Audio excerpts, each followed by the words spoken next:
नमस्ते दोस्तों। अक्सर लिटरेचर पढ़ते हुए हम कुछ ऐसे शब्दों में फंस जाते हैं जो देखने में एक जैसे लगते हैं, जैसे पर्सोनिफिकेशन और पैथेटिक फैलेसी। आज की वीडियो में मैंने कंफ्यूजिंग टर्म्स को बहुत ही आसान नोट्स के साथ समझाया है। पेन और पेपर साथ रख लीजिए, क्योंकि ये नोट्स आपके एग्जाम्स में बहुत काम आएंगे। ये ना केवल अभी के एग्जाम्स में काम आएंगे, बल्कि लिटरेचर को समझने के लिए और आगे चल के भविष्य में टीचिंग एग्जाम के लिए भी ये आपके बहुत काम आने वाले हैं। चलिए शुरू करते हैं। सबसे पहला डिफरेंस देखते हैं हम लोग पर्सोनिफिकेशन और पैथेटिक फैलेसी में। हम लोग पर्सोनिफिकेशन के बारे में पहले भी पढ़ चुके हैं। आप अगर पहले वाला वीडियो नहीं देखे हैं तो वहाँ रेफ़र कर सकते हैं डिटेल से समझने के लिए। अभी हम लोग यहाँ पर्सोनिफिकेशन को एक बार फिर से देखते हैं। पर्सोनिफिकेशन एक ऐसा लिटरेरी डिवाइस है जिसमें ह्यूमन एक्शंस को नॉन ह्यूमन थिंग्स के साथ एसोसिएट किया जाता है, जैसे the sun smiled at the clouds. Smile एक एक्शन है जो ह्यूमन बीइंग के साथ एसोसिएटेड होता है, लेकिन इसको किसके साथ एसोसिएट किया गया है यहाँ पे? सन के साथ।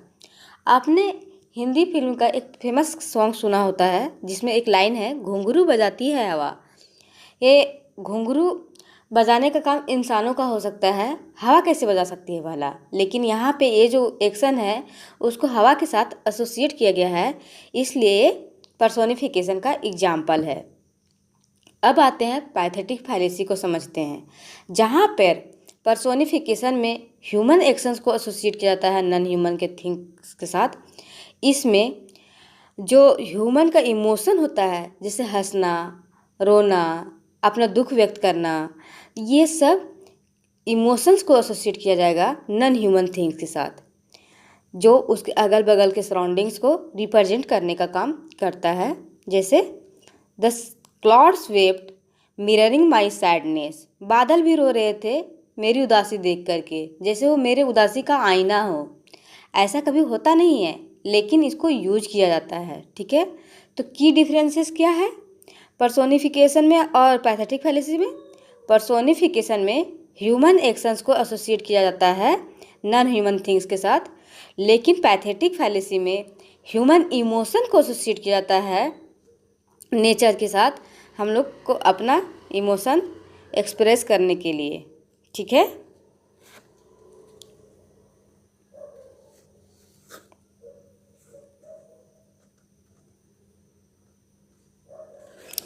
अब नेक्स्ट आते हैं हम लोग हाइपरबोल वर्सेस लाइटिटीज के बारे में समझते हैं। ठीक है, हाइपरबोल का मतलब ही होता है बढ़ा चढ़ा करके। मतलब कुछ भी हम लोग जब बढ़ा चढ़ा करके बोलते हैं तो उसको हाइपरबोल ही बोलते हैं। इतना बढ़ा चढ़ा देते हैं ताकि वो अपने एक्सट्रीम लेवल पे पहुंच जाता है।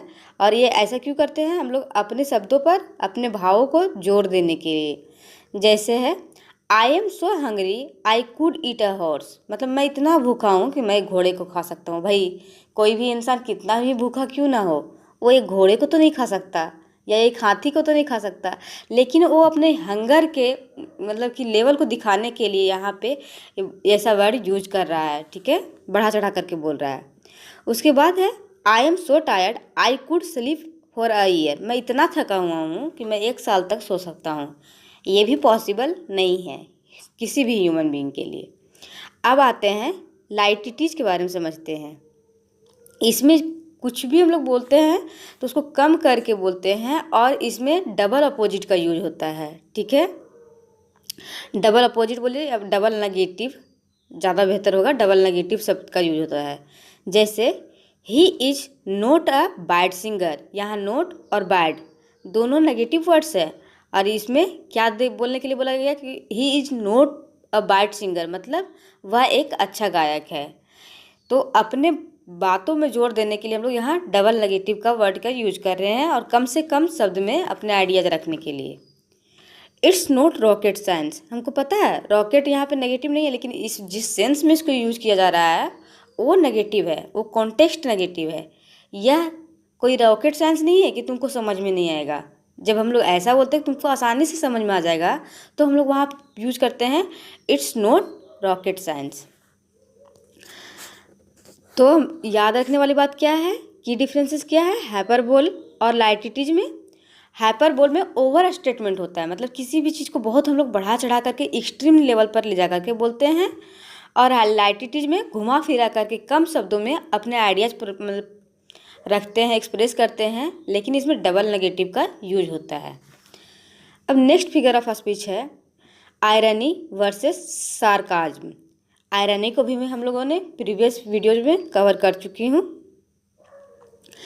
आयरनी में हम लोग सोचते कुछ और है और रिजल्ट कुछ और आता है, ठीक है। इसमें सिचुएशन और रिजल्ट पे फोकस होता है। जैसे a fire station burning down.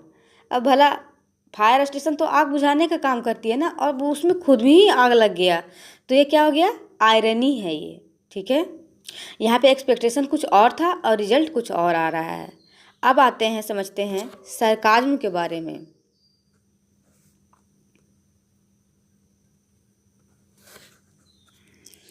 अब समझते हैं सरकाज्म के बारे में। तो सरकाज्म क्या है, ये अपोजिट वर्ड को हम लोग यूज करते हैं जस्ट किसी का मतलब मजाक या हंसी उड़ाने के लिए, किसी को इंसल्ट करने के लिए। इसमें फोकस होता है कि वो पर्सन जो बोल रहा है उसका मतलब आइडियाज क्या है, उसका इरादा क्या है ये बोलने के पीछे। जैसे अगर कोई लेट आए तो हम लोग बोलते हैं wow you are just on time, मतलब तुम समय पर हो। जब वो आखिर वो देर से आ रहा है, लेकिन हम लोग क्या बोल रहे हैं कि तुम बिल्कुल समय पे हो। तो ये डिफरेंस होता है आयरनी और सरकाज्म में। सरकाज्म जनरली तंज कसने के लिए होता है, और आयरनी में हम लोग सोचते कुछ और है और होता कुछ और है। यानी यहाँ याद रखने वाली बात है कि डिफरेंसेस क्या है। आयरनी अनएक्सपेक्टेड सिचुएशन को दिखाता है, लेकिन हम लोग सरकाज्म का यूज किसी पर्सन पर तंज करने के लिए करते हैं, ठीक है। अब सबसे लास्ट फिगर ऑफ स्पीच देखते हैं सटायर के बारे में। तो सटायर क्या है,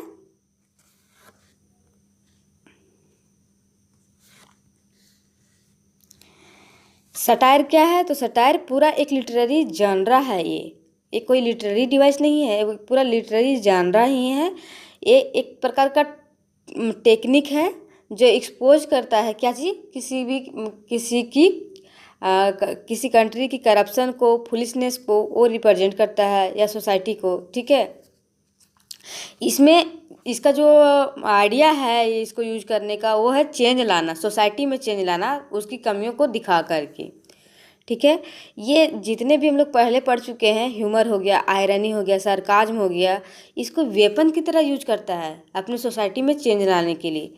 जैसे एक बुक है एनिमल फार्म, लिखा गया है जॉर्ज ऑरवेल के द्वारा। ये क्रिटिसाइज करता है वहाँ के पॉलिटिकल सिस्टम को और करप्शन को रिप्रेजेंट करता है, किसके थ्रू, एनिमल्स को यूज करके।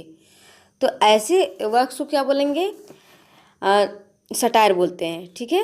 अब सटायर इज इक्वल टू क्या हो गया, क्रिटिक प्लस पर्पस। इसमें क्रिटिसाइज तो करते हैं, लेकिन उसमें कुछ ना कुछ पर्पस छुपा होता है उसके पीछे। क्या पर्पस होता है, किसी सोसाइटी में सुधार लाने के पर्पस छुपा होता है। एक और क्रिटिसिज्म का मतलब कि सटायर का फेमस वर्क है अ मॉडेस्ट प्रपोजल, जोनाथन स्विफ्ट का। आपने इसमें मतलब आप अगर पढ़े होंगे तो पढ़े होंगे कि इसमें बच्चों को खाने, आयरिश बच्चों को खाने की सलाह दी जाती है, लेकिन ऐसा बात नहीं कि वो एक्चुअली में खाने के लिए, वो बताते हैं कि कितने दुख तकलीफ में हम लोगों को, उन लोगों को ट्रीट कर रहे हैं, उन बच्चों को बेसिक सुविधाएं भी नहीं मिल रही होती बच्चों को, ठीक है। तो वो अपने सोसाइटी में चेंजेस लाने के लिए यहाँ पे इसका यूज कर रहे होते हैं।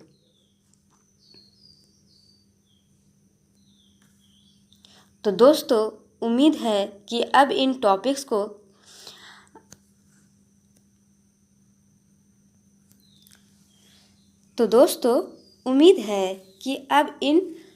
का कन्फ्यूजन हमेशा के लिए ख़त्म हो गया होगा। ये टॉपिक्स जैसा कि मैंने कहा सिर्फ अभी के लिए नहीं है, ये भविष्य में भी आपको बहुत काम आएंगे। आज के नोट्स में आपको सबसे ज़्यादा नया क्या लगा मुझे कमेंट बॉक्स में लिख कर बताएं। और हाँ, अगर आप चाहते हैं कि लिटरेचर के किसी और भी मुश्किल टॉपिक को मैं इसी तरह आसान बनाऊं, तो उसका नाम भी कमेंट सेक्शन में कमेंट कर दें। अगर आपको वीडियो इन्फॉर्मेटिव लगी है तो वीडियो को लाइक और चैनल को सब्सक्राइब कर दें।